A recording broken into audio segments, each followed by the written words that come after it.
Hello मेरे प्यारे दोस्तों, मैं हूं Shubham from learn hub, the free learning platform जहां पर आप फिजिक्स, केमिस्ट्री, मैथ्स, बायोलॉजी सब कुछ पढ़ सकते हो, वो भी absolutely for free at learnerhub.com। तो चलो शुरू करते हैं।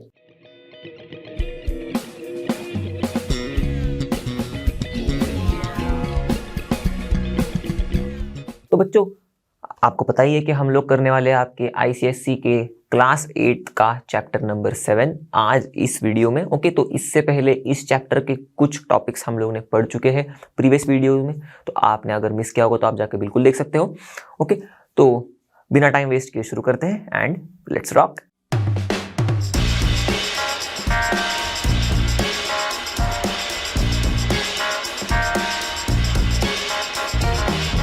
तो शुरुआत कर रहे हैं हम लोग हाइड्रोजन के फिजिकल प्रॉपर्टीज को समझने से। ओके, तो यहां पर सबसे पहले हम लोग देखेंगे उसके नेचर के बारे में। बहुत सिंपल सिंपल सी चीजें हैं, जैसे कि हमारा हाइड्रोजन जो गैस है, ओके, वो है कलरलेस, तो हम लोग उसको देख नहीं सकते। ओके, तो हमारा ये जो बच्चा है जो देख रहा है, ओके, ये बेचारा हाइड्रोजन को देख नहीं पाएगा, हाइड्रोजन गैस को।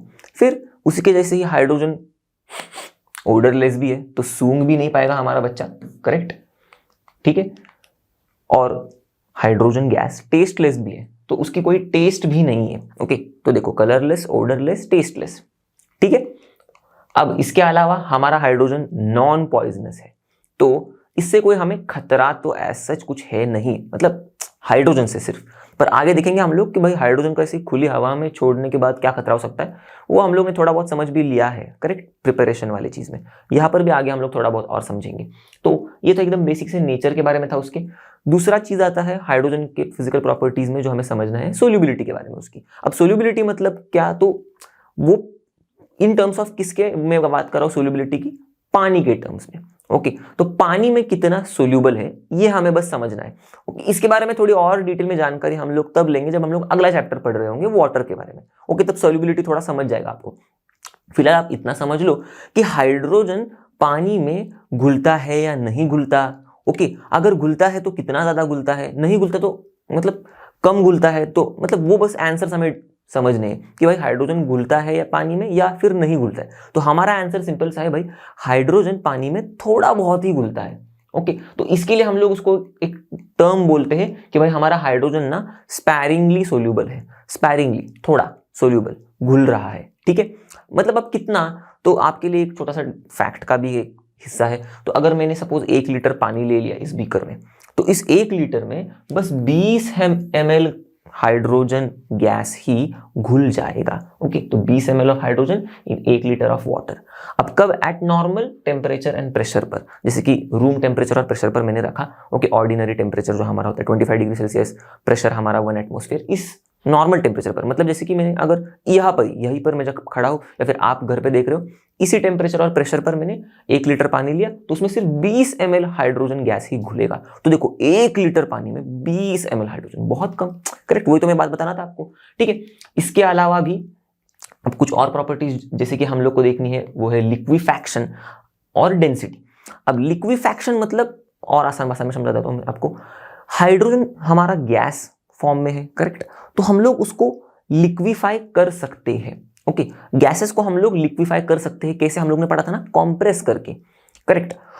पर हाइड्रोजन गैस जो है वो कैसा लिक्विफाई होता है, अच्छे से लिक्विफाई होता है या फिर आसानी से लिक्विफाई होता है या मुश्किल होता है लिक्विफाई करना, ये बस समझना है। तो हमारा आंसर क्या है भाई, या फिर हम लोग को क्या समझ में आया हाइड्रोजन के बारे में, ये जो हमारा सवाल है कि भाई आसानी से लिक्विफाई होता है या कुछ मुश्किलें आती है लिक्विफाई करने में, या फिर कुछ मुश्किल है लिक्विफाई करना, तो भाई मुश्किल है हाइड्रोजन को लिक्विफाई करना। अब कितना मुश्किल है एक झलक दिखा देता हूं आपको मैं बस इस फैक्ट से। -240 डिग्री सेंटीग्रेड, इतने टेम्परेचर पर हमें लेके जाना पड़ेगा, ओके, या फिर इतने कम टेम्परेचर पर हमें हाइड्रोजन गैस को रखना पड़ेगा। ओके, तो -240 डिग्री सेंटीग्रेड मतलब सोच सकते हो आप कितना कम टेम्परेचर है। 0 डिग्री सेंटीग्रेड पर ही हमारी हालत खराब हो जाएगी, राइट। तो -240 मतलब क्या ही है। और इतने टेम्परेचर पर जाने के बाद फिर सिर्फ इतना ही नहीं, 20 एटमॉस्फेयर का प्रेशर, मतलब बहुत ढेर सारा प्रेशर चाहिए, तब जाके हमारा हाइड्रोजन गैस लिक्विड हाइड्रोजन में बदल जाएगा। बाप रे बाप, जबरदस्त, करेक्ट। तो इसके अलावा लास्ट वाली फिजिकल प्रॉपर्टी है हमारी डेंसिटी। तो हाइड्रोजन गैस जो है वो हल्का है देन द एयर। ये तो हम लोग ने पिछले ही वीडियो में पढ़ लिया था, मतलब जब हम लोग प्रिपरेशन देख रहे थे तभी मैंने आपको बताया था कि भाई हाइड्रोजन हल्का है देन द एयर, तो इसीलिए हल्का है तो एयर नीचे धंस जाएगा, हाइड्रोजन ऊपर रहेगा। करेक्ट, हाइड्रोजन का लेयर ऊपर रहेगा, एयर नीचे धंस जाएगा। करेक्ट, ठीक है, बातें समझ में आ गई। तो ये सारी थी फिजिकल प्रॉपर्टीज की कहानी। आगे बढ़ते हैं केमिकल प्रॉपर्टीज पर। तो सबसे पहली केमिकल प्रॉपर्टी जिसको हम लोग देखेंगे वो है कंबस्टिबिलिटी। आसान भाषा में हाइड्रोजन जलता है या नहीं जलता है। अब वो वाली जलन अलग है, ओके, ये वाली जलन अलग है, मतलब हाइड्रोजन गैस बर्न होता है या नहीं होता है। ओके, तो अब हम लोग ने प्रिपरेशन में ही पढ़ा था कि भाई हाइड्रोजन को ऑक्सीजन के साथ मिक्स नहीं होने देना है, और ये अगर हो भी गया तो और एक चीज बिल्कुल भी नहीं करनी है, वो की है कहीं पर भी जब अब अगर हाइड्रोजन और ऑक्सीजन मिक्स हो ही गया है तो गलती से भी फ्लेम नहीं लेके आना है, नहीं तो फिर ढम। ओके, एक्सप्लोजिव मिक्सचर है भाई हाइड्रोजन और ऑक्सीजन, ये हाइड्रोजन और ऑक्सीजन का मिक्सचर एक्सप्लोजिव मिक्सचर है। ओके, तो इसका मतलब हाइड्रोजन जलता है भाई। करेक्ट, तो यस, हाइड्रोजन कंबस्टिबल गैस है, इसीलिए हम लोग उसको कहते हैं, जलता है इसीलिए कंबस्टिबल गैस। ठीक है, पर कहानी में ट्विस्ट है। हाइड्रोजन भले जलता है पर जलने के प्रोसेस को सपोर्ट नहीं करता कंबशन को। Okay, it is a non supporter of combustion. चलो इसको थोड़ा सा ना एक एक्टिविटी के फॉर्म में मैं आपको समझाने की कोशिश करता हूँ, या फिर आप भी खुद मतलब कर नहीं सकते एक्चुअल में, क्योंकि हाइड्रोजन गैस को पहले निकालना पड़ेगा आपको। ओके, पर समझ सकते हो आप भी। ओके, खुद तो क्या कर सकते हैं हम लोग, अगर हम लोग के पास हाइड्रोजन गैस है तो मैंने क्या किया, एक जार में मैंने हाइड्रोजन गैस ऐसे ग्लास के जार में ऐसे हाइड्रोजन गैस को भर दिया, फिर मैंने इसको अपसाइड डाउन लेके आया हूं मैं। ओके, और यहां पर एक सपोज कैंडल जल रही है टेबल पर, तो मैंने इस गैस जार को जो हाइड्रोजन गैस से भरा हुआ है अपसाइड डाउन किया, तो मतलब ये ऐसा हो गया अब। करेक्ट, और बस मैंने इसको अब इस कैंडल के ऊपर रख दिया। ठीक है, तो कैसे हो जाएगा फिर, ये अब कुछ ऐसे दिखेगा आपको। तो पूरे प्रोसेस समझ में आ गई। अब ये मैं हटा देता हूं, क्या दिखेगा आपको, थोड़े ही देर के बाद कैंडल जो है वो बुझ जाएगी। ओके, तो मतलब चलो ऐसे कर देता हूं मैं, ब्लैक से कर देता हूं, कैंडल जो है वो बुझ जाएगी। ठीक है, और हमें ये दिखाई देगा कि ये जो गैस अंदर है हाइड्रोजन गैस, भाई साहब ये जलने लग गया है। ओके, तो इसका मतलब क्या हुआ, हाइड्रोजन गैस खुद जलने लग गया, मतलब इसीलिए वो कंबस्टिबल गैस हम लोग कह रहे हैं उसको। करेक्ट, क्योंकि वो जलता है। और दूसरी बात, जब कैंडल यहां पर बर्न हो रही है बीकर के अंदर, तब अगर सपोज आप बस इमेजिन करो इस बीकर में हाइड्रोजन के जगह पे ऑक्सीजन होता, ओके, इस बीकर के अंदर, तो क्या कैंडल जलते रहता? करेक्ट, जलते रहता तब तक जब तक ऑक्सीजन यहां बीकर के अंदर जितना भी है वो खत्म नहीं होता। करेक्ट, पर यहां पर तो भाई हमारा ऑक्सीजन तो नहीं है, हाइड्रोजन है, और कैंडल बुझ गई। ओके, तो ऑक्सीजन सपोर्ट करता है कंबशन को, इसीलिए कैंडल उतने देर तक तो जलते रहेगी जितने देर तक यहां पर ऑक्सीजन है। पर यहां पर हाइड्रोजन के सिनारियो में कैंडल बुझ जाएगी और खुद हाइड्रोजन जलने लगेगा। ठीक है, तो क्योंकि कैंडल बुझ जाती है हाइड्रोजन जब हम लोग रख रहे हैं तब, तो इसीलिए हम लोग कहते हैं कि भाई हाइड्रोजन भैया कंबशन को सपोर्ट नहीं करते, बर्निंग को सपोर्ट नहीं करते, क्योंकि ये सपोर्ट नहीं कर रहे हमारे बेचारे कैंडल को बर्न करने के लिए, उल्टा ये बुझा रहे कैंडल को। ओके, तो कैंडल को बुझा रहे मतलब बर्निंग को खत्म कर रहे, बर्निंग को खत्म कर रहे मतलब बर्निंग को सपोर्ट नहीं कर रहे, तो non supporter of burning, non supporter of combustion. ठीक है, बात समझ में आ गई, सिंपल सी थी। अब दूसरी केमिकल प्रॉपर्टी, मतलब हम लोग देखेंगे हाइड्रोजन की रिएक्शन विथ कुछ नॉन मेटल्स। ठीक है, तो सबसे पहले मैंने नॉन मेटल लिया है ऑक्सीजन। ओके, अभी अभी देखा ना हम लोगों ने कंबस्टिबिलिटी, उसी से थोड़ा बहुत रिलेटेड है। तो ऑक्सीजन के साथ कैसे हाइड्रोजन रिएक्ट करता है, तो जब कभी हाइड्रोजन और ऑक्सीजन ओके इनका मिलन होता है और फिर हम लोग अगर हीट कर दे तो हाइड्रोजन हमारा ऑक्सीजन में ओके या फिर एयर में कह सकते हैं हम लोग, ओके, क्योंकि एयर में तो ऑक्सीजन होता है। करेक्ट, क्या होता है हमारा हाइड्रोजन ऑक्सीजन में बर्न होने लगता है, ओके, जलने लगता है। करेक्ट, ये तो हमें पता है, प्रिपरेशन में भी देखा था हम लोगों ने। पर ये जलता कैसे है, प्योर मतलब हाइड्रोजन की अगर बात करूं मैं, तो ये जलता है विद अ ब्लू फ्लेम। ठीक है, अब यहां पर एक मिनट, तो ब्लू फ्लेम के साथ जलता तो है। अब थोड़ा बहुत समझने की कोशिश करो। सपोज हाइड्रोजन गैस लिया है मैंने, ऑक्सीजन गैस लिया है, ठीक है। अब ये हाइड्रोजन गैस और ऑक्सीजन गैस जो है, ओके, ये रिएक्ट कर रहे हैं, इसीलिए तो मैं कह रहा हूं कि हाइड्रोजन बर्न हो रहा है in the oxygen, in the presence of oxygen. Okay, इसको भी ऐसे कह सकते हैं हम लोग, हाइड्रोजन बर्न हो रहा है in the presence of oxygen. कैसे? हीट करने पर। ठीक है, तो अब ये जो रिएक्शन हो रही है, इससे क्या हो रहा है? ब्लू फ्लेम तो प्रोड्यूस हो रही है, ये समझ में आ गया हमको, क्योंकि हाइड्रोजन बर्न हो रहा है विद द ब्लू फ्लेम। और इस ब्लू फ्लेम के साथ अब क्या मिलेगा हमें? वो चीज जिसके लिए हम लोग बहुत तरसते हैं, वो की है पानी। ओके, अब पानी मिलेगा ना, वो ऐसे लिक्विड में नहीं मिलेगा, गैशियस फॉर्म में मिलेगा। तो पानी का गैशियस फॉर्म क्या होता है भाई? स्टीम होता है। तो इसीलिए मैं कह रहा हूं हमें स्टीम मिलेगी। ठीक है, ओके, ये इसलिए मैंने लिखा, देखो, वाटर गैस फॉर्म में, मतलब स्टीम। अब इसी स्टीम को अगर मैं कंडेंस कर दूं, तो मैंने कलेक्ट कर लिया इस स्टीम को सपोज, ओके, और मैंने इसको कंडेंस कर लिया। तो कंडेंस करने के लिए मैं क्या कर सकता हूं? ओके, कंडेंसर का इस्तेमाल कर सकता हूं, जो हम लोग ने डिस्टिलेशन वगैरह प्रोसेस में पढ़ा है क्लास 7th में ही। ओके, तो यहां पर या फिर अगर आपको नहीं पता होगा कंडेंसर, तो भी एक सिंपल सी चीज कर सकते हैं हम लोग, अरे यार ये लेके आ जाओ, ओके, और ये जो गैस है, एकदम सिंपल सी चीज, ये स्टीम जो निकल रही है, इसके ऊपर प्लेट रख दो, ठंडी प्लेट। ओके, प्लेट के ऊपर आइस के ऐसे गोले रख दो मस्त, तो प्लेट ठंडी हो जाएगी, स्टीम चिपक जाएगी, तो यहाँ पर हमें पानी मिल जाएगा। ओके, तो इस तरह से हम लोग ने जो स्टीम निकल रही है, ओके, उसको कंडेंस कर दिया। ओके, और हमें मिल गया हमारा लिक्विड वाटर। तो इस दुनिया में सभी लोगों को जो चीज सख्त, मतलब जिस चीज की सख्त जरूरत होती है, वाटर, वो कैसे बनता है वो हम लोग ने देखा। करेक्ट, हाइड्रोजन को ऑक्सीजन के साथ जला के। तो देखो, जल के कुछ चीज ऐसी बन रही है जो वाटर है, जो चीजों को बुझा सकती है। Super, correct. अब ये जो रिएक्शन है, ओके, जो मैं अभी यहां पर लिख के दिखाता हूं आपको, hydrogen gas, oxygen gas, okay, हम लोग हीट करके इनको हम लोग ने मिलन करवा दिया और पानी बन गया। ओके, वाटर बन गया। ओके, वहां पर ये है हमारा स्टीम, मतलब गैसियस फॉर्म में वाटर है। ये रिएक्शन में ढेर सारी हीट एनर्जी रिलीज होती है, ढेर सारी। अब मैं यहां पर हीट एनर्जी रिलीज होती है, ये किस टर्म्स में बोल रहा हूं? In terms of net energy change. Okay, जो हम लोग ने पिछले ही चैप्टर में पढ़ा था, जो मैं हमेशा बोलते रहता हूं कि भाई रिएक्शन में, ओके, एक तो अगर हम लोग नेट एनर्जी चेंज की बात कर रहे हैं, तो एक तो एनर्जी रिलीज होगी या फिर एनर्जी एब्जॉर्ब होगी, दोनों में से एक ही चीज होगी अगर नेट एनर्जी चेंज की बात कर रहे हैं तो यहां पर इस रिएक्शन में नेट एनर्जी चेंज इस तरह से है कि भाई एनर्जी रिलीज हो रही in the form of heat.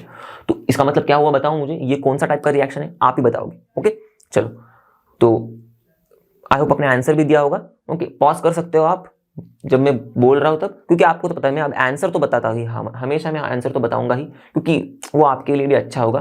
पर उससे पहले आप पॉज करके सोचिएगा जरूर। ओके, तभी जाके आपका दिमाग चलेगा, और आपका जब दिमाग चलेगा तब जाके आप साइंस को समझ सकते हो, या फिर साइंस में आपको मजा आना शुरू हो जाएगा। जब तक आप दिमाग को ऐसे बिठाओगे, कुछ नहीं काम करवाओगे उससे, तो साइंस का मजा नहीं आएगा। ओके, साइंस समझ में भी नहीं आएगा अच्छे से। ओके, और साइंस आप सीखोगे भी नहीं, और ज्यादा ठीक है। चलो, तो आई होप आपने बताया होगा, एक्सोथर्मिक रिएक्शन हम लोग ने पढ़ लिया था, जब एनर्जी, नेट एनर्जी चेंज इस तरह से है कि भाई एनर्जी रिलीज हो रही है तब, हीट एनर्जी रिलीज हो रही है तब। ओके, रिएक्शन है तो एक्सोथर्मिक रिएक्शन होता है, तो ये भी एक्सोथर्मिक रिएक्शन है। अब इस एक्सोथर्मिक रिएक्शन का क्या जबरदस्त यूज करते हैं इंसान। मतलब देखो, कोई भी चीज हो ना, इंसान बस तुला हुआ है कि हम हमारे लिए इसका कैसे इस्तेमाल कर ले। और बेसिकली कोई भी चीज को ढूंढने के पीछे इंसान का कोई ना कोई तो स्वार्थ होता ही है। तो अब रिसर्च चल रहा होगा, कुछ भी चल रहा होगा कोई भी चीज पर, तो एक ही बस उसका मोटिव होता है, एंड मोटिव, कि भाई हमें ऐसी कुछ चीजों को ढूंढना है जो हम यूज कर सकते हैं, इंसान यूज कर सकते हैं। तो इस रिएक्शन से जो हीट निकल रही है, इंसानों ने किस तरह से यूज करना शुरू किया, क्योंकि ढेर सारी हीट निकलती है ना, इसीलिए हम लोग इसी हीट एनर्जी का इस्तेमाल करके स्पेस में रॉकेट उड़ाते हैं। Okay, superb, correct. कैसे करते हैं वो एकदम डिटेल में जानने, मतलब वो एकदम डेप्थ में होगा, वो आप अभी छोटे हो तो बड़े होने के बाद आप खुद अब देखो कैसे करते हैं, ये सवाल का आंसर आपको तब मिलेगा जब आपको सवाल ये आपके दिमाग में आएगा।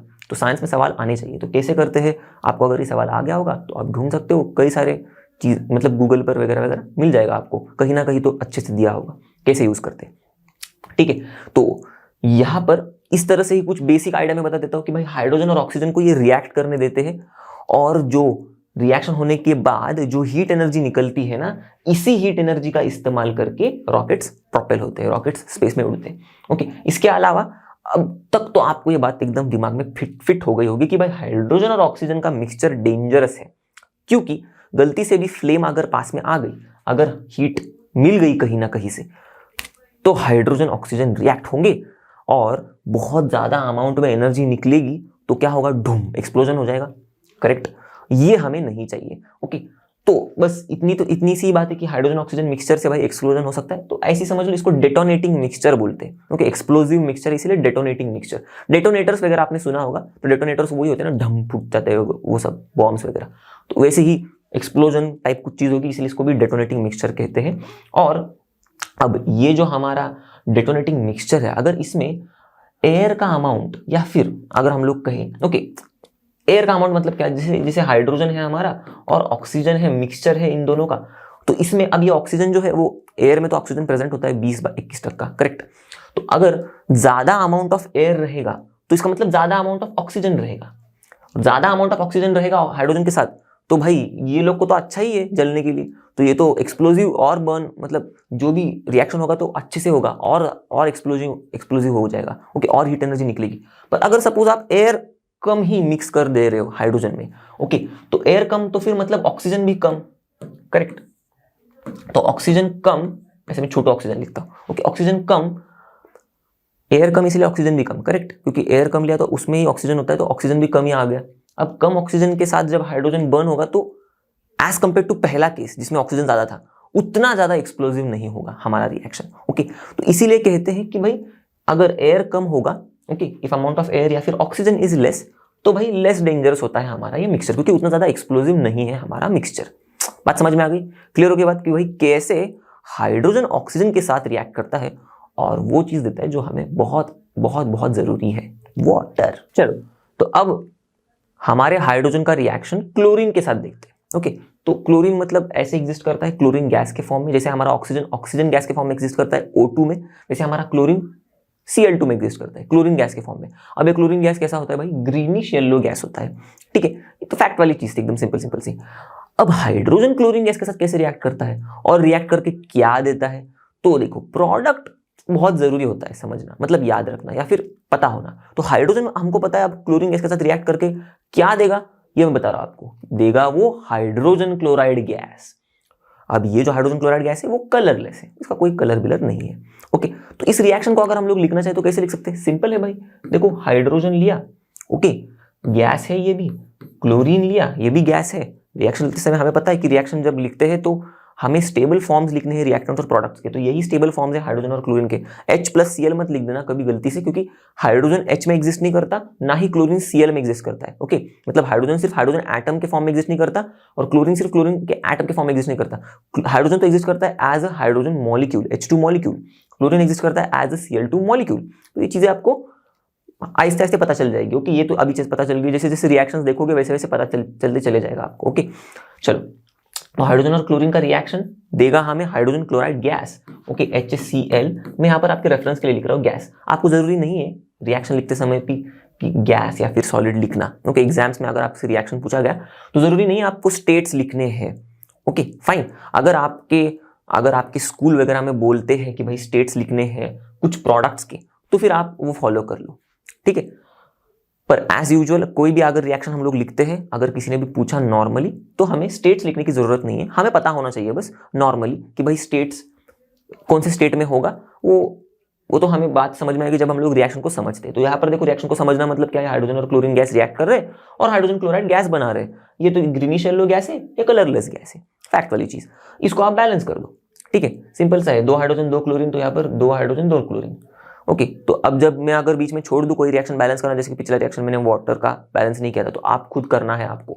ओके, ये हमेशा का रूल है हमारा, पता है आपको, करेक्ट, पता है ना कि रिएक्शंस में सिर्फ लिखूंगा। ओके, रूल जो है हमारा जो भी हमारा रिएक्शन है वो बैलेंस आपको करने, क्योंकि मैंने पहले ही सिखा दिया, हम लोग ने देखा है वो कि पिछले वाले चैप्टर में लैंग्वेज ऑफ केमिस्ट्री वगैरह में केमिकल रिएक्शंस में भी आपको बहुत सारी प्रैक्टिस मिल गई होगी रिएक्शन बैलेंस करने की। तो आप ही खुद रिएक्शन को बैलेंस कर दीजिएगा, क्योंकि बहुत सिंपल से भी रिएक्शंस होते हैं। क्योंकि कुछ अगर बहुत ही टफ ऐसा कुछ रिएक्शन होगा जिसमें बताना की जरूरत है तब मैं बताऊंगा पक्का, ठीक है।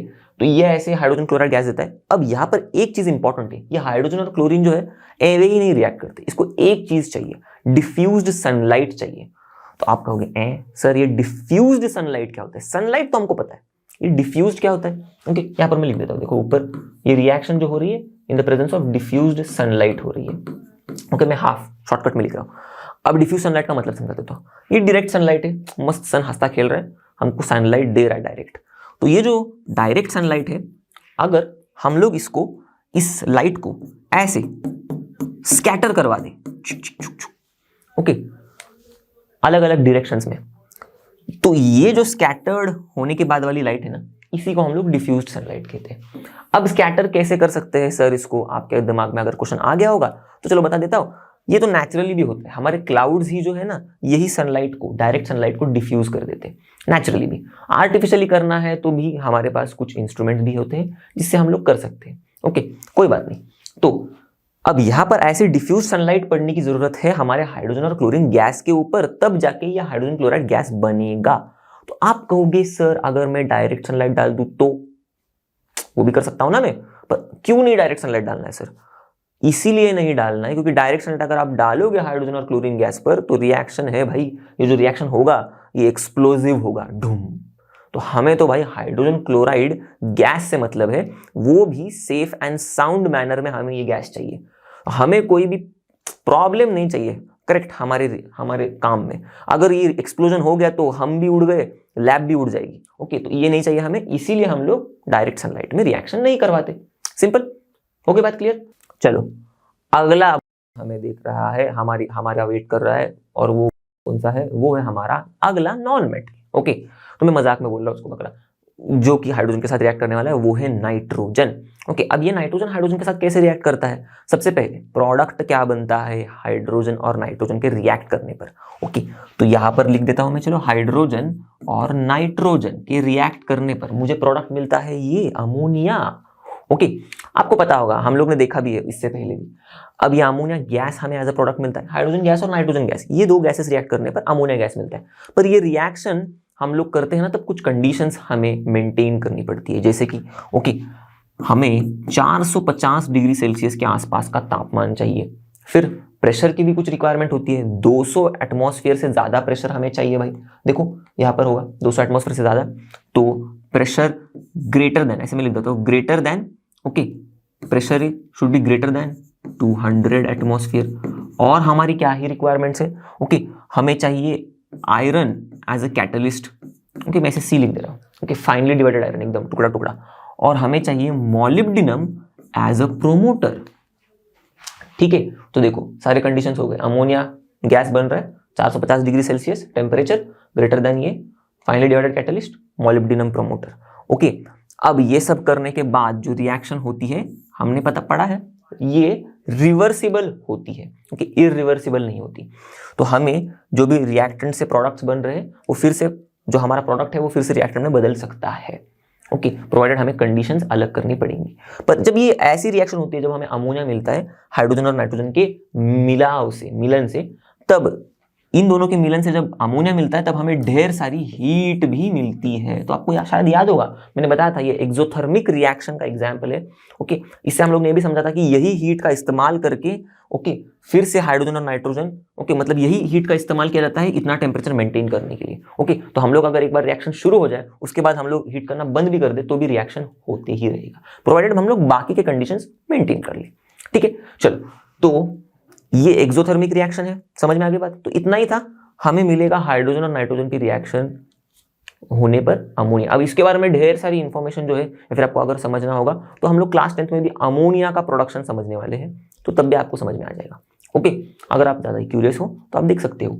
ओके, हेबर्स प्रोसेस, बस, ठीक है। तो हमारा अगला नॉन मेटल है सल्फर। लास्ट वाला है भाई, आप कहोगे सर कितने और रिएक्शंस, ओके कितनों के साथ हाइड्रोजन रिएक्ट करेगा, कितने नॉन मेटल्स के साथ, ये लास्ट वाला है भाई। अब सल्फर के साथ रिएक्शन जो है काफी सिंपल सा है, ओके क्या ही करता है बस हाइड्रोजन सल्फर के साथ रिएक्ट करके हमें एक बड़ा ही गंदा सा स्मेल वाला गैस देता है जो कि है हाइड्रोजन सल्फाइड। ओके अब इसका स्मेल ना सड़े हुए अंडे जैसा होता है, रॉटन एक स्मेल। ठीक है, कैसे रिएक्शन लिखूंगा मैं, देखो हाइड्रोजन ओके सल्फर के साथ रिएक्ट करके ओके हाइड्रोजन सल्फाइड गैस देता है हमें, बस। अब यहां पर किस तरह से होता है, हाइड्रोजन को हम लोग ना पास करवाते हैं बॉइलिंग सल्फर के अंदर से, तो हम लोग के पास बॉइलिंग सल्फर होता है, उसमें से हम लोग हाइड्रोजन को पास करवा देते हैं, तो जब पास करके बाहर निकलता है तब हमको हाइड्रोजन सल्फाइड गैस मिल जाता है, बस इतना ही। ओके बैलेंस करना है आपको रिएक्शन का, दैट्स इट। चलो अब नॉन मेटल के साथ ढेर सारे रिएक्शंस देख लिए, ढेर सारे नॉन मेटल्स के साथ, अब मेटल्स की बारी। तो कुछ मेटल्स के साथ भी हमारा हाइड्रोजन रिएक्ट करता है। ओके तो देखो देखते हैं कौन से मतलब देखते हैं अब कैसे रिएक्ट करता है हाइड्रोजन। तो हमें मेटल्स जैसे कि सोडियम, कैल्शियम, ओके इनके साथ हाइड्रोजन तब रिएक्ट करता है जब ये गर्म हो, खुद मेटल हमारे गर्म हो। तो हम लोग सोडियम को लेंगे, कैल्शियम को लेंगे, उनको पहले गर्म करेंगे, हॉट करेंगे, ओके उसके बाद हमारा हाइड्रोजन उसके साथ रिएक्ट करेगा और हमें देगा हाइड्राइड्स। ओके तो इन मेटल के साथ जुड़ के हमें देगा वो हाइड्राइड नाम का प्रोडक्ट। अब कैसे होता है ये हाइड्राइड नाम का प्रोडक्ट, चलो एक बार रिएक्शन देख लेते हैं। तो देखो ये सोडियम है हमारा, गर्मा गर्म सोडियम, उसके साथ हमारा मस्त नाचता कूदता हुआ हाइड्रोजन रिएक्ट करके हमें दे रहा है सोडियम हाइड्राइड, ऐसे NaH। ओके ठीक है, सोडियम हाइड्रोजन के साथ सोडियम हाइड्राइड। उसी तरह से अगर कैल्शियम है हमारा, तो हमारा हाइड्रोजन उछल कूद के बोल रहा है आ जाओ कैल्शियम भैया, ओके तुम भी एकदम गरम गरम हो, ओके हम भी रेडी है तुम्हारे साथ रिएक्ट करने के लिए और हाइड्राइड बनाने के लिए। तो ये है हमारा कैल्शियम हाइड्राइड। ओके तो इस तरह से कुछ रिएक्शंस होती है, आपको बैलेंस करना है, बहुत सिंपल सी है। अब ये जो हाइड्राइड्स है, मोस्टली जो हाइड्राइड्स होते हैं ना, most of the metallic hydrides, ऐसे जो मेटल के हाइड्राइड्स है ना, ये वो अनस्टेबल होते हैं भाई। ओके तो मतलब वो ऐसे ही स्थिर नहीं है, ऐसे कह सकते हैं हम लोग। ओके टूट फूट जाएंगे या फिर किसी और के साथ फटाफट रिएक्ट भी कर लेंगे। ओके चलो लास्ट वाली प्रॉपर्टी है अब ये केमिकल प्रॉपर्टी भी लास्ट वाली है और हमारे हाइड्रोजन के सारे प्रॉपर्टीज में से भी लास्ट प्रॉपर्टी। बहुत ही मजेदार सी प्रॉपर्टी है, बहुत ही इंटरेस्टिंग सी है, इसका आगे भी आपको रेफरेंस आते रहेगा, मतलब आगे भी हम लोग कुछ चीजें पढ़ेंगे ना तो फिर से हम लोग पीछे आपको याद आएगा अरे ये तो हम लोग ने पढ़ लिया था थोड़ा बहुत कुछ। ओके केमिकल प्रॉपर्टीज में तो क्या होता है, हाइड्रोजन जो है हमारा नॉन मेटल्स के साथ साथ मेटल्स के साथ साथ अब बस इतना ही थोड़ी उसकी जिंदगी में रखा है, अब उसको तो और भी लोगों के साथ रिएक्ट करना है, करेक्ट। तो वो अब आता है, अब हम लोग देखेंगे हाइड्रोजन का रिएक्शन विथ मेटल ऑक्साइड्स। तो कुछ मेटल ऑक्साइड के साथ हमारा हाइड्रोजन रिएक्ट करता है। ओके अब देखते हैं वो कैसे रिएक्ट करता है। तो हमारा हाइड्रोजन को हम लोग कैसे रिएक्ट करवाते हैं, देखो ये मेटल ऑक्साइड जो है हम लोग क्या करेंगे, इनको ऐसे लिया मैंने इसमें ओके वेसल में, और यहाँ पर इन मेटल ऑक्साइड्स को मैं इसे मैंने रखा मेटल ऑक्साइड को ओके, और मैं अब ऊपर से इसके ऊपर से मस्त ऐसे हाइड्रोजन गैस पास करवाऊंगा ओके इस मेटल ऑक्साइड के ऊपर से। अब ये जो मेटल ऑक्साइड है ना, इसके नीचे देखो मैं इसको हीट कर रहा हूं, तो ये गर्मा गर्म मेटल ऑक्साइड हमारे हाइड्रोजन गैस के साथ रिएक्ट करेगा। तो क्या किया मैंने, hydrogen gas is passed over hot metal oxide.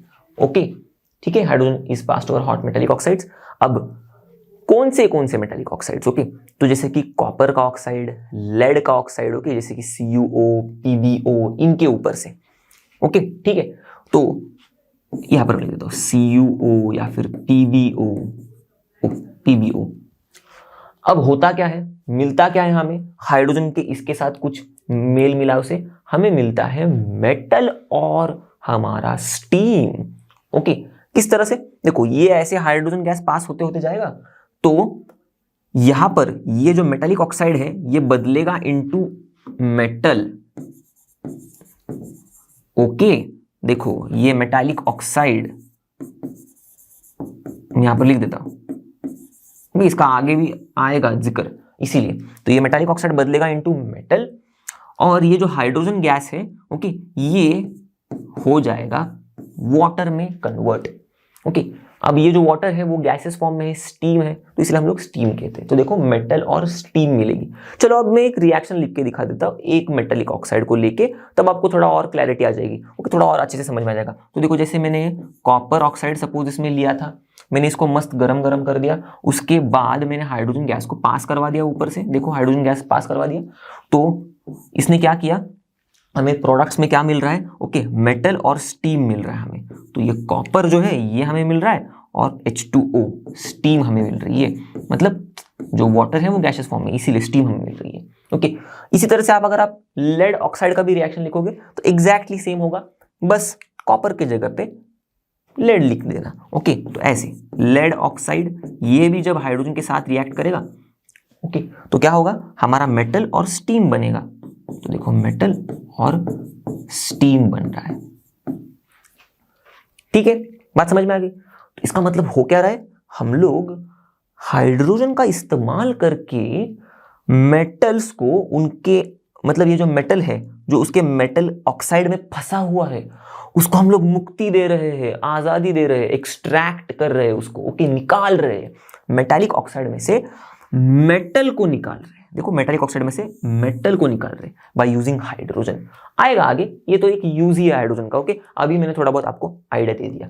तो ये जो मेटालिक ऑक्साइड्स है, ओके, जिनके साथ ये रिएक्ट करता है, मैंने आपको एग्जांपल में बताया, कुछ ऐसे भी मेटालिक ऑक्साइड है जिनके साथ हमारा हाइड्रोजन रिएक्ट करके उनको मेटल में नहीं बदलता मैंने लिखा है। ओके, तो देखो ये मैं रिएक्शन थोड़ा सा हटा देता हूं, लेड वाला। ठीक है, देखो कुछ ऐसे भी हमारे मेटेलिक ऑक्साइड्स है, ओके, या फिर कुछ ऐसे भी हमारे मेटल्स है जिनके ऑक्साइड्स के साथ हाइड्रोजन रिएक्ट करके उनको मेटल में नहीं बदलता। ठीक है, कौन से होते हैं वो, देखो ये वाले, sodium, potassium, okay sorry, potassium, sodium, calcium, magnesium, aluminium. अब ये जो है ना, ये हाईली रिएक्टिव मेटल के ऑक्साइड्स है। तो आपको बस इतना ही याद रखना है कि भाई oxides of highly reactive metals, okay, जैसे कि ये सारे, ये हाइड्रोजन के साथ रिएक्ट करके मेटल में नहीं बदलते। ओके, बात समझ में आ गई। तो इसका मतलब सोडियम का ऑक्साइड हाइड्रोजन के साथ रिएक्ट करके सोडियम में नहीं बदलेगा, जैसे यहां पर कॉपर का ऑक्साइड हाइड्रोजन के साथ रिएक्ट करके कॉपर में बदल रहा है। ठीक है, सिंपल सी चीज थी, डन। अगला पॉइंट है हमारा प्रॉपर्टीज। तो हम लोग ने देख ली सब कुछ, चलो हाँ, आपको अच्छा लग रहा होगा, चलो हाइड्रोजन की प्रॉपर्टीज तो खत्म हो गई। ओके, पर मजा आया होगा, करेक्ट। ओके, अब आता है टाइम हमें ये देखने का कि हम लोग अगर हम लोग को एक गैस दिया हुआ है, ओके, तो हम लोग कैसे टेस्ट करें कि वो हाइड्रोजन ही है या नहीं। तो एक इंटरेस्टिंग सा हमारे पास इसका टेस्ट है, जो कि क्या है, अगर हम लोग एयर में, ओके, अगर हम लोग को एक गैस दिया है तो हम लोग उसको हवा में आने देंगे, अब उसको जलाएंगे, तो अगर वो जलते टाइम पर पॉप पॉप करके साउंड कर रहा है, पॉप साउंड कर रहा है, ओके, अगर जलते टाइम पर, तो इसका मतलब ये हाइड्रोजन गैस तो है पर प्योर नहीं है। ओके, तो देखो इम्प्योर हाइड्रोजन गैस जो है वो जलता है, ओके, पर पॉप साउंड के साथ, Burns with a pop sound. ठीक है, impure hydrogen Burns with a pop sound. अब प्योर हाइड्रोजन कैसे बन होता है, एकदम शांति से, साइलेंटली, और कैसे, ओके, एक फ्लेम देके, कलर की फ्लेम देके, ब्लू, पेल ब्लू कलर की फ्लेम देके जलता है। ओके, तो देखो प्योर हाइड्रोजन ये भी जलता है पर आराम से, silently, with a pale blue flame. अब ये प्योर हाइड्रोजन जब जलता है, अब इसका मतलब क्या हुआ, हाइड्रोजन हमारा जल रहा है एयर में, मतलब ऑक्सीजन में, क्योंकि एयर में ऑक्सीजन है। ओके, मैंने ऐसे हीट ऊपर दिखा है, ट्रायंगल मतलब हीट, तो ये हाइड्रोजन जल रहा है ऑक्सीजन में, तो क्या देता है हमें, याद है ना हम सभी को, जब हाइड्रोजन ऑक्सीजन में जलता है तब जलने के बाद ऐसी चीज देता है जो बुझाने के लिए यूज की जाती है, वाटर। पर ये वाटर जो होता है ये होता है इसके गैसियस फॉर्म में, स्टीम में, करेक्ट, जिसको हम लोग कंडेंस करके लिक्विड वाटर में बदल सकते हैं। बस दैट्स इट। तो ये दो टेस्ट्स हैं, ओके, जिससे हम लोग पता कर सकते हैं कि भाई ये प्योर हाइड्रोजन है। ओके, अब एक इंटरेस्टिंग सी बात यहां पर ये है कि आप कहोगे सर ये जो गैस निकल रही है स्टीम, कैसे हम लोग दावे के साथ कह सकते हैं कि ये वाटर ही है। तो इसके लिए भी हम लोग के पास एक छोटी सी टेस्ट है। तो हम लोग क्या करते हैं मालूम है, ये जो गैस है ना, ओके, या फिर ये जो गैस कंडेंस होकर ये जो लिक्विड बन रहा है ना, हम लोग इस लिक्विड को, ओके, डाल देते हैं, ऐसे स्प्रिंकल कर देते हैं ऐसे, ओके, कॉपर सल्फेट पर। ओके, अब ये कॉपर सल्फेट जो होता है ना, ऐसे समझ लो कि इसके पास पानी नहीं होता। ओके, तो इसको हम लोग एनहाइड्रस कॉपर सल्फेट करके कहते हैं, जो होता है व्हाइट कलर में। थोड़ा और इसको डिटेल में हम लोग, आपको तब समझ में आएगा जब हम लोग एक्चुअल में वाटर में पढ़ेंगे, वाटर ऑफ क्रिस्टलाइजेशन के पार्ट में। ओके, बिल्कुल याद रखना। ओके, मैं भी याद रखूंगा क्योंकि हम लोग पढ़ने ही वाले हैं, तो तब जाके मैं आपको थोड़ा और डिटेल में समझाऊंगा। फिलहाल यहाँ पर मैं आपको एक बेसिक आइडिया दे रहा हूँ कि जो एनहाइड्रस कॉपर सल्फेट होता है ना, ये बेचारा पानी का भूखा होता है, ऐसे समझ लो। तो जैसे ही पानी मिल जाता है, अब हो क्या जाता है, ये एनहाइड्रस कॉपर सल्फेट तो व्हाइट कलर का हो गया, ठीक है, पर बेचारा पानी का भूखा है एनहाइड्रस कॉपर सल्फेट, तो पानी मिलते ही ये हाइड्रेटेड कॉपर सल्फेट में बदल जाता है। और ये जो हाइड्रेटेड कॉपर सल्फेट है, ये भाई साहब होता है ब्लू कलर का, ठीक है। तो इसका मतलब अगर कंफर्म हमको पता चल जाएगा, क्योंकि देखो हमें पता है एनहाइड्रस कॉपर सल्फेट पानी का भूखा है, व्हाइट कलर का है, पर जैसे ही उसको पानी मिल जाता है अपना वो रंग बदल देता है। जैसे कि होते हैं ना, कुछ लोग होते हैं, ओके, जो होते हैं कुछ अलग, ओके, पर कुछ दूसरे लोगों के साथ मिलके कुछ अलग हो जाते हैं, करेक्ट। तो आपको भी पता होगा, आपके भी आजू बाजू में कोई लोग होंगे, मतलब कई जन होंगे ऐसे जो आपके सामने अलग बिहेव करते होंगे और कुछ दूसरों लोगों के सामने कुछ अलग ही बिहेव करते होंगे। तो आप ऐसे ही समझ लेना, यहाँ पर फिलहाल मैंने आपको समझाने के लिए बताया कि एनहाइड्रस कॉपर सल्फेट भी ऐसा ही कुछ बंदा है, ठीक है। पानी जब नहीं होगा तब कुछ और रंग दिखा रहा है, पानी के साथ भाई अपना रंग ही बदल दे रहा है, ठीक है। समझ में आ गई बात।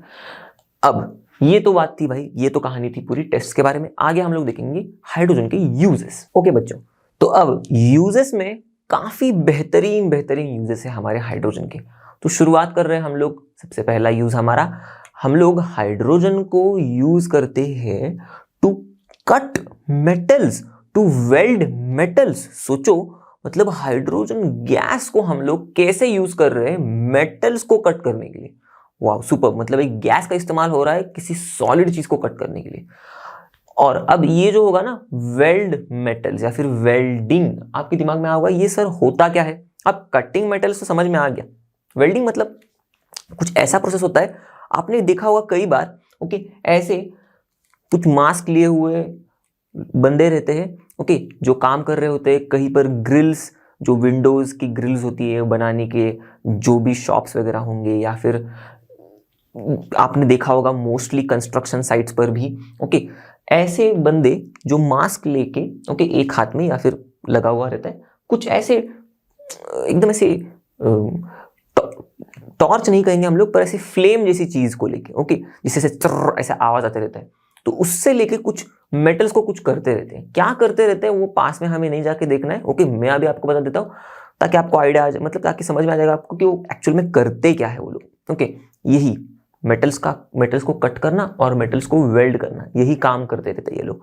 अब कट और वेल्ड, अब ये जो वेल्ड है इस टर्म को समझते, इसमें होता क्या है मालूम है। वेल्डिंग मतलब अगर मेरे पास सपोज आपके घर में जो ग्रिल है उसके कोई दो हिस्से टूट गए, ओके, कोई दो जो भी हमारी स्ट्रिप्स थी वो टूट गई, तो अब मुझे क्या करना है, उन दोनों, मतलब एक पूरी की पूरी लंबी स्ट्रिप थी, अब वो बीच में से टूट गई सपोज, तो अब ये टूटा हुआ पार्ट को मुझे अगर जोड़ना है ये दो मेटल के पीसेस का, तो मैं क्या करूंगा, ओके, मैं उसको कुछ वो जो जैसे कि स्पार्क वाली चीज दिखते हैं ना आपको, वैसी चीज लेके आऊंगा और इसके ऊपर ऐसे घुमाऊंगा, ओके, तो ये चिपक जाएगी। तो ये जो दो मेटल के पार्ट्स ऐसे मेल्ट हो जाएंगे सबसे पहले और फिर चिपक जाएंगे, तो इसको कहते हैं हम लोग वेल्डिंग। अब ये आप कहोगे हाइड्रोजन की मदद से कैसे कर सकते हैं हम लोग, कुछ ऐसे जो हम लोग ने हाइड्रोजन की केमिकल प्रॉपर्टीज पढ़ी ना, उसका ही इस्तेमाल करते हैं हम लोग ये सारी ढेर सारी चीजें करने के लिए। अब कैसे करते हैं मालूम है ये वेल्डिंग का काम या फिर कटिंग का काम। देखो यहाँ पर हम लोग हाइड्रोजन को बर्न करते हैं ऑक्सीजन के साथ, और बर्न करने के बाद हमको तो पता है ढेर सारी हीट एनर्जी रिलीज होती है, correct, along with the formation of steam भी। पर जब बर्न होता है, ओके, हाइड्रोजन ऑक्सीजन के साथ, तब जो फ्लेम आती है ना, हम लोग उसको ऑक्सी हाइड्रोजन फ्लेम कहते हैं, ओके, ऑक्सीजन हाइड्रोजन से बनी हुई फ्लेम ऑक्सी हाइड्रोजन फ्लेम। और ये जो फ्लेम है, ओके, इसका तापमान, क्योंकि ये रिएक्शन होने के बाद ढेर सारी एनर्जी रिलीज होती है ना, तो इसकी वजह से फ्लेम का तापमान, टेम्परेचर लगभग 2800 डिग्री सेल्सियस या फिर 3800 डिग्री सेल्सियस के बीच में कुछ होता है। अब इतने ज्यादा टेम्परेचर पर हमारा मेटल पिघल जाता है भाई। ओके, मेटल किस खेत का बना हो, मतलब ऐसे कहते हैं ना किस खेत का मूली है, ओके, उसका तो मतलब टूटना तो ज्यादा मतलब यही था, डिसाइडेड ही था। वैसे ही मेटल भी थोड़ी ऐसा कुछ है कि वो मेल्ट हो ही नहीं सकता, बहुत ज़्यादा टेम्परेचर पर मेटल्स भी मेल्ट हो सकते हैं। और इतना ज़्यादा टेम्परेचर होने जब प्रोड्यूस होता है ऑक्सी हाइड्रोजन फ्लेम में, तब हमारे मेटल्स मेल्ट हो जाते हैं। तो अगर हमको मेटल को काटना भी है तो हम लोग क्या करेंगे भाई, हम लोग इसके ऊपर, ओके, सपोज इस मेटल का टुकड़ा है, मुझे इसको काटना है बीच से, तो मैं बीच से ऐसे ऑक्सी हाइड्रोजन फ्लेम लगाते रहूंगा। ओके, यहाँ पर बीच से ऑक्सी हाइड्रोजन फ्लेम को मैं यहाँ पर इस पे क्या कह सकते हैं हम लोग, चलाते रहूंगा मैं बीच पे, ओके, बीच पर, मेटल के बीच पर, ओके, बीच वाले हिस्से में। तो ये फ्लेम हमेशा फ्लेम के टच में या कांटेक्ट में मेटल होने की वजह से बहुत हाई टेम्परेचर हो जाएगा मेटल का भी, और फिर वो पिघल जाएगा। फिर पिघलने के बाद हम लोग अगर खींच भी लेंगे तो भी मेटल तो टूट गया, करेक्ट। इस तरह से हम लोग कट करते हैं। और वेल्ड कैसे करेंगे, उसी तरह से, अगर अब टूटा हुआ टुकड़ा है हमारे पास, यही सेम टू सेम, अब मुझे इसको जोड़ना है तो क्या करूंगा, इसको पास में लेके आऊंगा, एकदम पास में लेके आऊंगा, एकदम चिपका के, और फिर बाद में इसके ऊपर फ्लेम चलाऊंगा। ओके, फ्लेम इसके ऊपर मारूंगा मैं, तो क्या होगा, फिर से मेटल पिघल जाएगा, और फिर मैं इसे जोड़ के पकड़ के रहूंगा। तो थोड़ी देर के बाद पिघला हुआ मेटल, ओके, फ्लेम मैं बाजू में करूंगा। ओके, मेटल को सबसे पहले मैं दोनों मेटल को पास में लेके आऊंगा, फ्लेम लगाऊंगा। उसके बाद जब फ्लेम लगाने के बाद ये पिघल जाएगा, ओके, तो मैं फटाक से इनको चिपका दूंगा और फिर फ्लेम बाजू में रख दूंगा। तो चिपकने के बाद ये जो पिघला हुआ मेटल है वो ठंडा हो जाएगा, करेक्ट। और ठंडा होने के बाद पिघला हुआ मेटल सॉलिडिफाई हो जाएगा, तो मेटल के बीच में से जॉइंट आ जाएगा, ऐसे मतलब जॉइंट हो जाएगा। तो इसको ही हम लोग कहते हैं वेल्डिंग, इसको कहते हैं कटिंग, ठीक है। और कैसे किया वो भी मैंने आपको समझा दिया। तो हाइड्रोजन का दूसरा इस्तेमाल हम लोग कर सकते हैं एज अ फ्यूल, मतलब जैसे कि हम लोग पेट्रोल डीजल वगैरह यूज करते हैं ना चीजों को रन करने के लिए, वैसे हम लोग हाइड्रोजन यूज कर सकते हैं चीजों को चलाने के लिए, ओके। तो अब यहां पर हम लोग ऐसा क्यों हाइड्रोजन का इस्तेमाल कर सकते हैं, वही फिर से राज, जैसे हम लोग को पता है हाइड्रोजन ऑक्सीजन के साथ, ओके, रिएक्ट करके क्या देता है हमें, ओके, स्टीम देता है, करेक्ट। पर इसके साथ ढेर सारी हीट एनर्जी भी देता है। तो इसी को हम लोग कहते हैं, देखो यहाँ पर क्या हो रहा है, बर्निंग हो रही है ऑक्सीजन के साथ हाइड्रोजन की, तो हम लोग कह रहे हैं हाइड्रोजन का कंबशन हो रहा है, और कंबशन के टाइम पे जो हीट एनर्जी रिलीज हो रही है इसी को हम लोग कहते हैं हीट ऑफ कंबशन। अब ये जो हीट निकल रही है ये क्योंकि बहुत ज्यादा है, ओके, तो इसलिए हम लोग इसका रीजन कहते हैं हाइड्रोजन का फ्यूल की तरह इस्तेमाल करने का, कि उसके पास हाई हीट ऑफ कंबशन है हाइड्रोजन की, ओके। मतलब हाइड्रोजन जब ऑक्सीजन के साथ बर्न करता है तब ढेर सारी हीट एनर्जी रिलीज करता है, और इसी हीट एनर्जी का इस्तेमाल करके हम लोग उसको एज अ फ्यूल यूज कर सकते हैं, ओके, क्लियर।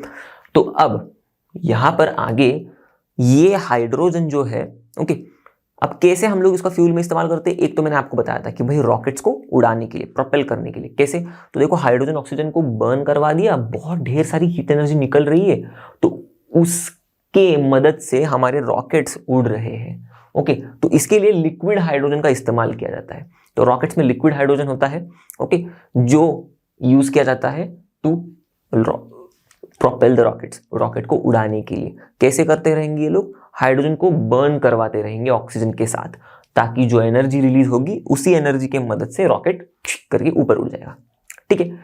अब आगे बढ़ते हैं। ये जो हाइड्रोजन हमारा जो फ्यूल है, जैसे कि पेट्रोल डीजल वगैरह, बहुत बार आपने सुना होगा बहुत ज्यादा कार्बन डाइऑक्साइड एमिट करते हैं, मतलब पेट्रोल तो भाई बहुत सारा करता है, ओके। तो इसी वजह से इलेक्ट्रिक व्हीकल्स आने लग गए अभी अभी। पर अगर हम लोग कहे तो हाइड्रोजन जो है वो भी एक पोल्यूशन फ्री फ्यूल है, ओके, जो हम लोग इस्तेमाल कर सकते हैं फ्यूचर में, okay, majorly to run automobiles वगैरह वगैरह, या फिर to run the machines and all those things, ठीक है। समझ में आ गई कैसे हम लोग फ्यूल की तरह हाइड्रोजन का इस्तेमाल कर सकते हैं। नेक्स्ट यूज, अब ये जो यूज है ना ये आपको काफी करीबी लगेगा, क्योंकि आप, मुझे तो पक्का पता है कि आप में से कई लोगों ने घी तो खाया होगा, ओके, और ऐसे घी को, ओके, या फिर वनस्पति घी को बनाने के लिए हम लोग हाइड्रोजन का इस्तेमाल कर सकते हैं। Super correct. कैसे? तो देखो ये जो हमारा वनस्पति घी है, ओके, तो ये जो हमारा घी जो बन रहा है, ओके, इसको हाइड्रोजन की मदद से हम लोग बना सकते हैं। कैसे? तो ये जो हाइड्रोजन है हम लोग क्या करेंगे मालूम है, इसको रिएक्ट करवाएंगे वेजिटेबल ऑयल्स के साथ, ठीक है। ओ तो यहां पर ये कोइंसाइड हो गया, मैं थोड़ा सा ऊपर लिख देता हूं, ठीक है, ऐसे यहां पर लिख देता हूं।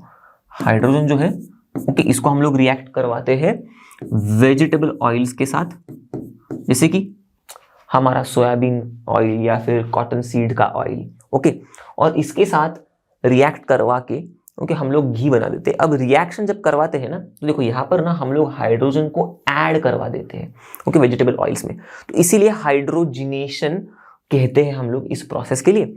और इसी प्रोसेस में हम लोग कैटलिस्ट का इस्तेमाल करते हैं, जैसे कि फाइनली डिवाइडेड निकल या फिर प्लैटिनम या फिर पैलेडियम, तो इसीलिए ये हाइड्रोजिनेशन हो जाता है कैटालिटिक हाइड्रोजिनेशन, ओके। तो ये जो प्रोसेस है, ओके, इसको हम लोग कैटालिटिक हाइड्रोजनेशन कहते हैं। हाइड्रोजनेशन किसको कहते हैं मैंने बता दिया, और कैटलिस्ट कौन से यूज करते हैं वो भी मैंने बता दिया। अगला हाइड्रोजन का यूज वो है, ढेर सारे हम लोग केमिकल्स बना सकते हैं हाइड्रोजन की मदद से। तो एक ऐसा हम लोग केमिकल बना देते हैं जो कि इंटर्न यूज किया जाता है बहुत सारे केमिकल्स बनाने के लिए, और वो है, ओके, अमोनिया। तो हम लोग हाइड्रोजन से अमोनिया बना देते हैं। अब कैसे बना देते हैं हम लोग ने थोड़ी देर पहले ही देखा था, हाइड्रोजन और नाइट्रोजन के रिएक्शन से तो अमोनिया बन रहा है, करेक्ट। और इसके प्रोसेस को आप समझोगे एकदम अच्छे से डिटेल में, क्लास 10th वाला चैप्टर में मैंने बताया था आपको, अमोनिया वाले चैप्टर में। पर यहाँ पर जो अमोनिया हम लोग हाइड्रोजन से बनाते हैं, देखो हाइड्रोजन से बनाते हैं हम अमोनिया, और यही अमोनिया का इस्तेमाल होता है to produce fertilizers, nitric acid या फिर यूरिया भी, ओके। तो एक हमारा हाइड्रोजन बना रहा है दूसरा प्रोडक्ट जो कि यूज किया जा रहा है बहुत सारे प्रोडक्ट्स बनाने के लिए। इसका मतलब इसे हम लोग ऐसे भी कह सकते हैं कि इनडायरेक्टली हम लोग ने हाइड्रोजन से ही बनाया है उसको, करेक्ट। डायरेक्टली तो अमोनिया से बनाया, पर इनडायरेक्टली हाइड्रोजन से ही बनाया है। इसके अलावा हम लोग हाइड्रोजन से हाइड्रोक्लोरिक एसिड बना सकते हैं। अब थोड़े बहुत एक आइडिया दे देता हूं मैं आपको। हाइड्रोजन क्लोराइड गैस तो हम लोग ने बना लिया था, भूल गए आप? याद है ना आपको? हाइड्रोजन और क्लोरीन गैस का मिलन करवाया हम लोग ने डिफ्यूज्ड सनलाइट में, तो मिला हमें हाइड्रोजन क्लोराइड गैस, करेक्ट। तो ये हाइड्रोजन क्लोराइड गैस को अगर मैं, ओके, सोचूं कि इसको मेरे को हाइड्रोक्लोरिक एसिड करना है, बनाना है इससे, तो ये हाइड्रोजन क्लोराइड गैस को मैं लूंगा और पानी से इसको पानी से इसको ऐसे पास करवाऊंगा। तो मैं कोशिश कर रहा हूं कि हमारा हाइड्रोजन क्लोराइड गैस पानी में घुल जाए, और ऐसी कोशिश के दरमियान ये हाइड्रोजन क्लोराइड गैस पानी में घुल जाता है, और जो हमें मिलता है ये होता है हाइड्रोक्लोरिक एसिड, ठीक है, ये वाला हमारा। क्लियर?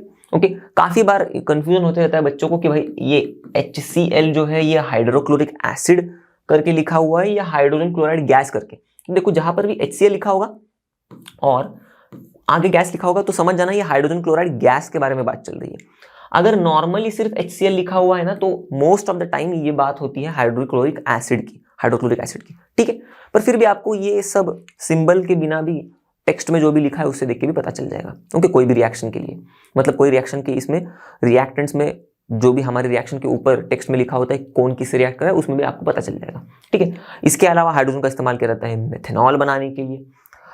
तो मेथनॉल एक अल्कोहल है, पर डिस्क्लेमर, इस अल्कोहल को जो भी पिएगा वो बचेगा नहीं, मतलब बहुत ही स्ट्रांग होता है, तो ये पीने लायक नहीं होता, ओके। जो पीने लायक होता है उनके बारे में जानने की आपको कोई जरूरत नहीं, पर ये जो होती है, ओके, ये डेंजरस होती है, मुझे आपको बताना था, ठीक है।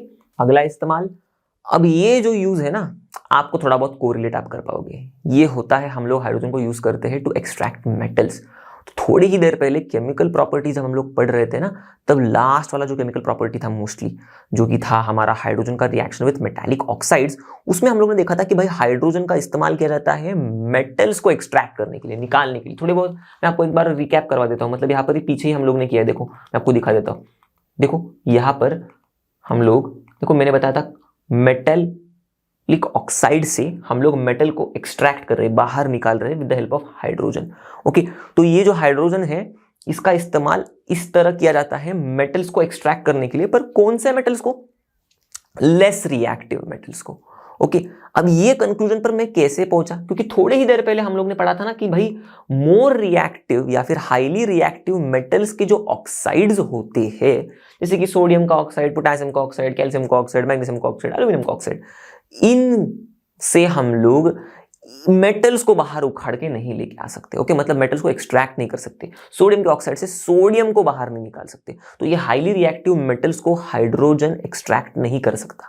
पर लेस रिएक्टिव मेटल जैसे कि copper oxide, lead oxide, okay, या फिर कॉपर, लेड, ये लेस रिएक्टिव मेटल्स जो है इनको हाइड्रोजन एक्सट्रैक्ट कर सकता है। ओके, उनके ही मेटालिक ऑक्साइड से, जैसे कि कॉपर ऑक्साइड, लेड ऑक्साइड से। ओके, जो कि रिएक्शन यहां पर आपने सामने। ओके, तो यही था बस इसका use, okay, to extract metals. यहां पर हम लोग देख रहे हैं वो, यहां पर देखो, ये रहा हमारा मैन्युफैक्चरिंग ऑफ केमिकल्स वाला, और आगे एक्सट्रैक्शन ऑफ मेटल्स। तो less reactive metals copper, lead, tin, इनको हम लोग एक्सट्रैक्ट कर सकते हैं from their respective oxides. Okay, अब ये रिएक्शन को मैं कह रहा हूं थोड़ा बहुत मतलब दिमाग के इर्द गिर्द ही रखना, क्योंकि आगे वाला जो टॉपिक है वो थोड़ा रिलेट हो जाएगा इससे। बता रहा हूं आपको, जो अभी मैंने रिएक्शन बताई थी कॉपर ऑक्साइड वाली हाइड्रोजन के साथ। ठीक है, अब can not be used on large scale. Hydrogen हम लोग बहुत ज्यादा अमाउंट में यूज नहीं कर सकते टू एक्सट्रैक्ट, ओके, मेटल्स, ऐसे metals, less reactive metals from their oxides. क्यों? क्योंकि प्रॉब्लम ये होता है ना कि देखो, हम लोग ने थोड़ा बहुत समझने की कोशिश की थी उस समय भी, ओके, कि हम लोग मेटेलिक ऑक्साइड को क्या कर रहे थे, हम लोग मेटेलिक ऑक्साइड को लिया था हम लोग ने, उसको हम लोग हीट कर रहे थे और उसके ऊपर से हाइड्रोजन गैस को पास कर रहे थे। तो गड़बड़ ऐसी हो सकती है कि हम लोग क्यों नहीं यूज कर सकते लार्ज स्केल पर, क्योंकि लार्ज स्केल पर हम लोग जब करेंगे तब मेटेलिक ऑक्साइड को हम लोग बहुत ढेर सारे मेटेलिक ऑक्साइड को हीट करेंगे, ओके, उसके ऊपर से हाइड्रोजन गैस पास करवाएंगे। तो हो सकता है ये जो हाइड्रोजन गैस है, यहाँ पर अंदर ऑक्सीजन जो है, ओके, ये ऑक्सीजन हाइड्रोजन के साथ घुल मिलके ये जो हीटिंग हो रही है मेटेलिक ऑक्साइड को हीट करने के लिए, गलती से हाइड्रोजन और ऑक्सीजन मिक्सचर को भी उतनी हीट मिल गई कि वो लोग रिएक्ट करना शुरू कर देंगे। तो ये तो रिएक्ट करके भाई साहब एक्सप्लोजन ही कर देंगे। ओके, तो इसीलिए ये हाइड्रोजन और ऑक्सीजन का मिक्सचर एक्सप्लोजिव है नेचर में, जो कि बन सकता है अगर हम लोग हाइड्रोजन का इस्तेमाल करें लार्ज स्केल पर to extract this less reactive metals from their respective oxides. ठीक है, बात समझ में आ गई? थोड़ा कॉम्प्लिकेटेड था, पर इसीलिए मैंने पहले से ही, जब से हम लोग ये रिएक्शन को समझने की कोशिश कर रहे तब से मैंने थोड़ा आसान करते गया हूं आपके लिए, ओके, केमिकल प्रॉपर्टीज से। ओके, तो लार्ज स्केल पर क्यों नहीं हाइड्रोजन का इस्तेमाल करते वो आपको समझ में आ गया होगा। ओके, अगर आपको कोई दिक्कत होगी तो आप फिर से रिवाइंड करके भी सुन सकते हो, आपको समझ में आ जाएगा।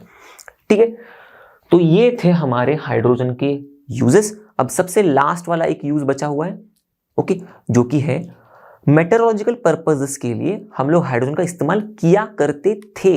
ओके, अब कैसे क्या करते थे? तो हम लोग क्या करते थे, हाइड्रोजन गैस को यूज करते थे to fill the weather forecasting balloons. Okay, मतलब क्या?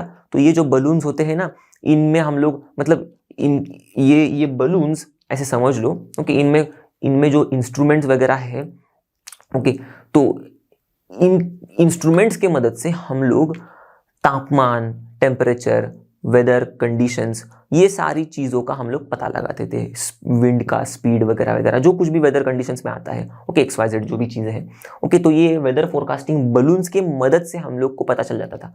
ओके, ये बलून्स हम लोग ऊपर छोड़ देते थे आसमान में। अब बलून्स को ऊपर आसमान में छोड़ देना तो उसको कुछ ना कुछ गैस से फिल करना होगा, तो पहले हम लोग हाइड्रोजन गैस फिल किया करते थे। ओके, फिर ये बलून्स ऊपर जाते थे, हमें मस्त अच्छे से डेटा वगैरह देते थे, तो इससे हम लोग वेदर को प्रेडिक्ट कर रहे थे। पर हाल ही में हम लोग क्या करते हैं, हम लोग हाइड्रोजन को हम लोग ने बंद कर दिया यूज करना, हम लोग इसके जगह पे हीलियम यूज करते हैं। ओके, अब हीलियम यूज करने के पीछे का इंटरेस्टिंग सा रीजन ये है कि भाई हाइड्रोजन जो है ना हमारा, ये थोड़ा सा खतरनाक भी है, हमको पता है, करेक्ट? कंबस्टिबल है ना नेचर में हाइड्रोजन, तो गलती से ऊपर ऑक्सीजन इसको मिल गया और कुछ फूट गया और आग लगना शुरू हो गई, तो बलून के साथ साथ सब कुछ उड़ जाएगा, करेक्ट? तो ये हम लोग को रिस्क नहीं लेनी है, इसीलिए हम लोग ये वेदर फोरकास्टिंग बलून्स जो है इनमें अब हीलियम फिल करना शुरू कर दिए हैं।